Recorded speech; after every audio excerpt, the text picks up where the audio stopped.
Good day. This is the Professopher, CBMD PhD, and today's Thursday, February 9th, 2023. It is 11:03 and 24 seconds, a.m. Eastern Standard Time, and today's research, cancer tumors. So let's jump to it here. As thrifty low-energy budgets of primary cancer tumors quantified, date February 6, 2023, source, Princeton University. In 5 different types of cancers, researchers found that tumors were successful and proliferating on low-energy budgets, in part because they neglect normal tissue functions and healthy organs carry out for the benefit of the body as a whole. The discovery has vast implications for anti-cancer strategies because it directs our attention to low-energy metabolism. As they hypothesize that it consumes a great deal of energy, churning through nutrients and putting healthy tissue, the heart, the liver, the pancreas, at a disadvantage as a metabolic system spreads a nutritive wealth. The researchers demonstrate for the first time that the opposite is actually true. A tumor's conversion of nutrients to usable cellular energy is markedly quantifiably sluggish. And this lethargy may help tumors conserve energy for more nefarious tasks like growth and metastasis, according to the research. As some proposed treatments for cancer revolve around a starve the tumor strategy, under the assumption that without nutrients, a tumor cannot flourish. From the general perspective of energy substrates and beds, this hypothesis is now questionable. As the study did find that tumors use one particular nutrient, glucose, more than normal tissues, and this aligns with the possibility of combining standard cancer therapies with diets that reduce circulating glucose, like the ketogenic diet. I think people assume that cancer does need a lot of energy because it has to pay to divide and proliferate, but no one had actually measured how much energy cancer makes and uses compared to your healthy organs.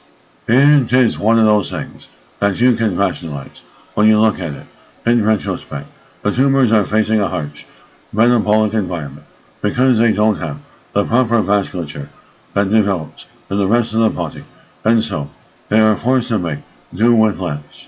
And certainly, because tumors are hypermetabolic on so many dimensions, we expected that we would see high energy metabolism, and that this would support their ability to grow and differentiate. And to quantify their research, the team used a method of investigation called isotope tracing, which involves labeling nutrients with heavy isotopes and tracking how quickly they are metabolized in mammals. As tissue and organs in mammals derive energy for the work they do mainly through the tricarboxylic acid cycle, which oxidizes fats and carbohydrates to make the primary energy, currently adenosine triphosphate. As some 95% of adenosine triphosphate, or usable energy in mammals, comes through this cycle by studying the speed of the uptake of nutrients from the bloodstream into the TCA, tricarboxylic cycle. Researchers were able to quantify just how much energy cancerous tissues are generating and using compared to healthy tissue. In lung, pancreatic, and colon cancers, for example, they found this low tricarboxylic acid flux and adenosine triphosphate production cycle in primary solid tumors. Important example, tumors that had not yet begun spreading. They also found that a metastatic cancer made and used more energy than primary tumors and did so on a level comparable with healthy tissue. The findings led researchers to conclude that cancer cells shed energetically expensive tissue-specific functions to better allocate energy for uncontrolled tumor growth. They also found that metastatic cancer made and used more energy than primary tumors.